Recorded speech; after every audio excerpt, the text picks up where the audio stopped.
svaki hleb koji danas kupujemo sadrži šećer.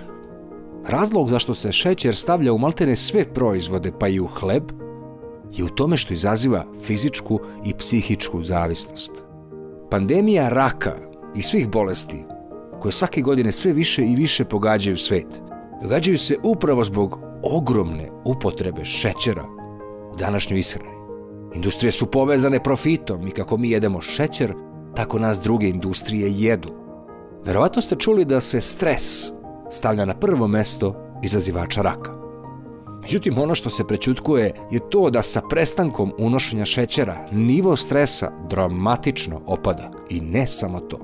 Naš organizam je osmišljen da on stvara šećer koristeći hranljive kalorije koje unosimo, a ne obrnuto.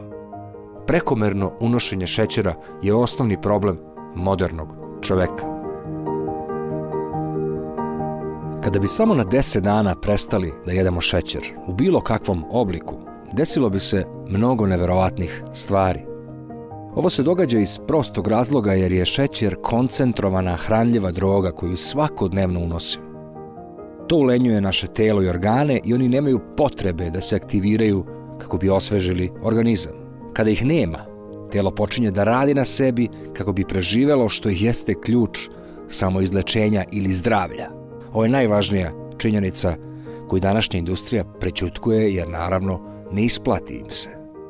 Ono što se krije je to da čovek zaista ima sposobnost da se fizički regeneriše i da je visoko nutritivno koncentrovana hrana od kojih je šećer najjača razlog svih zapaljenja koje lančano kasnije izazivaju sve moguće bolesti.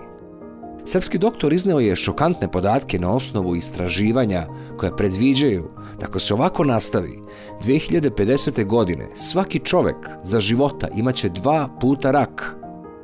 Sad, emulgatori, svi smo svesni da su jako kancerogeni, ali njih je prilično lako izbaciti iz ishrane. Najveći problem čoveka je neupitno 80 kg šećera po čoveku godišnje, što je skok od 300% u odnosu na naše pretke.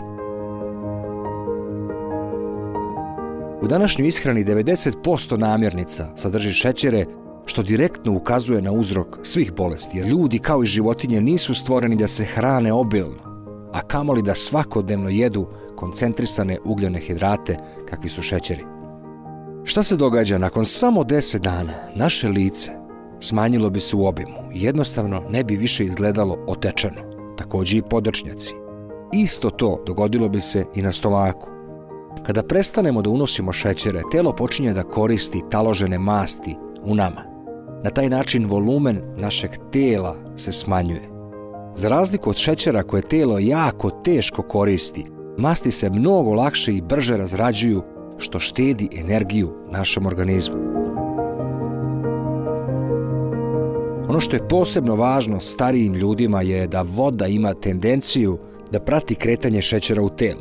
Bubrezi su ti koji moraju da filtriraju šećere u organizmu, što momentalno stvara višak mokraće. Dakle, šećer direktno smanjuje nivo vode u nama, koja je jako važna. Kada telo ostane bez njega, noćno mokrenje jednostavno prestaje, a san postaje dosta kvalitetniji.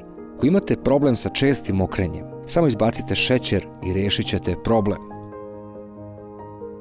Verovali ili ne, oči su takođe jako osetljive na šećer. Zato dijabetičari imaju velike probleme i sa vidom. Nakon prestanka uzimanja šećera vid se izoštrava, zamagljenost vida jednostavno prestaje i vidu se vraća svežina. Sa jasnim vidom jača i fokusiranost. Ovo nije naravno slučajno, već je striktno povezano sa osvežavanjem mozga izbacivanjem šećera. Koncentracija postaje bolja kao i memorija, jer pri nedostatku šećera događa se aktivacija moždanih ćelija i mozak ulazi u modus samoizlečenja. Čitav kardiovaskularni sistem nakon nedostatka šećera počeće da brine o tome kako da se održi u životu, što će ojačati kapilare i čitav krvotok. Sve to povlači i obnovu našeg srca, koje će crpeti energiju iz masti, koja je najkorisnija za organizam jer se u njima nalazi mnogo više kalorija, kao što smo rekli. Iako zvuči nelogično, nakon određenog vremena odricanja od šećera, čovjek postaje sve manje gladniji. Kada shvatimo nužnost aktivacije organizma, ovo postaje jasno. Jer kako se smanjuje nivo šećera u nama, organizam je produktivniji. Na taj način brže transportuje kalorije iz masti kroz krvotok, što direktno signalizira mozgu efekat sitosti. Iako postoje stotine naučnih radova na temu šećera, dovoljna je samo vaša logika da shvatite da je nutritivna ulenjenost našeg tela uzrok svih bolesti u nama. To je isto kao i čovjek koji se ne kreće, koji nije aktivan. Ista stvar događa se i iznutra kada prezasitimo telo koncentrovanom drogom kakva je šećer. Ono prestaje da radi samo na sebi, što otvara put virusima, bakterijama i ostalim zapaljenjima. Tako da budimo pametni i barem par puta godišnje očistimo telo od šećera.